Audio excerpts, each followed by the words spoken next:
மைண்டை எப்பவுமே ஃப்ரெஷ்ஷா வச்சுக்கிறதுக்கு 5 முக்கிய குறிப்புகள் தான் இந்த வீடியோல நீங்க பார்க்க போறீங்க. சோ நம்ம பாடிய எவ்வளவுக்கு எவ்வளவு ஃப்ரெஷ்ஷா வச்சுக்கிறோமோ அந்த அளவுக்கு நம்ம உடல் அளவுல ஹெல்தியா இருப்போம். மைண்டும் அதுக்கேத்த மாதிரி ஃப்ரெஷ்ஷா இருக்கணும். அதுக்காக மூளைய கலட்டி சோப்பு போட்டு கழுவ முடியும் கிடையாது. நம்ம சில பிராக்டிசஸ் ஃபாலோ பண்றதுனால நம்ம மைண்ட் எப்பவுமே எங்கா இருக்கும். மைண்ட் எங்கா இருந்துச்சுன்னா ஆப்வியஸ்லி நம்ம ரொம்ப ஹாப்பியா இருப்போம். அந்த ஹாப்பி ஹார்மோன்ஸ் நம்ம பாடியையும் ரொம்ப ஹெல்தியா வச்சுக்கும்.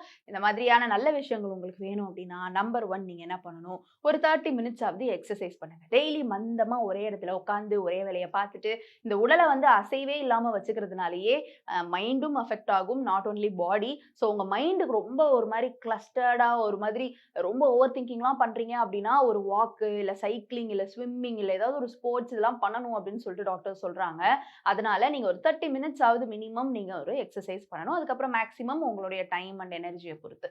நம்பர் 2 இரவு 7ல இருந்து 8 மணி நேரமாவது சரியா தூங்குங்க. தூக்கம் ரொம்ப முக்கியம். அது நீங்க கரெக்டா பண்ணிட்டு அதுக்கப்புறமா நீங்க என்னனாலும் பண்ணலாம் அப்படின்னு சொல்றாங்க.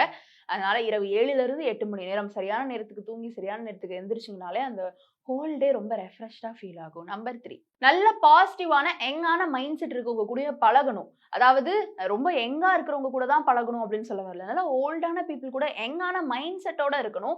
ஆல்சோ பாசிட்டிவா இருக்கணும். ஸோ அந்த மைண்ட் செட் கரெக்டா இருக்கிறவங்க கூட தான் நீங்க பழக்கவழக்கம் வச்சுக்கணும் அப்படின்னு சொல்றாங்க. அது உங்களை மென்டலி ரொம்ப பீஸ்ஃபுல்லாகவும் ரொம்ப ரெஃப்ரெஷ்டாகவும் வச்சுக்கும். நம்பர் 4 ஆன்டி ஆக்சிடென்ட்ஸ் நிறைந்த உணவுகள் சாப்பிடணும். எல்லா பெரிஸுமேவும் ஆன்டி ஆக்சிடென்ட்ஸ் நிறைஞ்சதுதான். பெரிஸ் கிடைக்கலனாலும் நம்ம ஊர்ல கொய்யாப்பழம் இருக்குது இல்லையா, அந்த கொய்யாப்பழம் கூட சாப்பிடலாம். ஆல்சோ ஒமேகா 3 ஃபேட்டி ஆசிட்ஸ் இருக்கக்கூடிய மீன்கள், வால்நட்ஸ் இதெல்லாமும் சாப்பிடணும். இது மைண்ட் அளவுல உங்களை ரொம்ப ரெஃப்ரெஷ்டா வச்சுக்கும் அப்படின்னு சொல்றாங்க. சில பேருக்கு இந்த கொய்யா சாப்பிட்றதுனால சளி பிடிச்சிக்கும், பெரிஸ் சாப்பிட்றதுனாலும் சளி பிடிச்சிக்கும். அதுக்கேற்ற மாதிரி நீங்க டாக்டர்கிட்ட கன்சல்ட் பண்ணிட்டு எந்த டைம் எவ்வளவு சாப்பிடலாம் அப்படின்றத கேட்டு நீங்க சாப்பிட்டுக்கோங்க. நம்பர் 5 ஏதாச்சும் ஒரு விஷயம் புதுசா தினமும் கத்துக்கணும் அப்படின்னு சொல்றாங்க.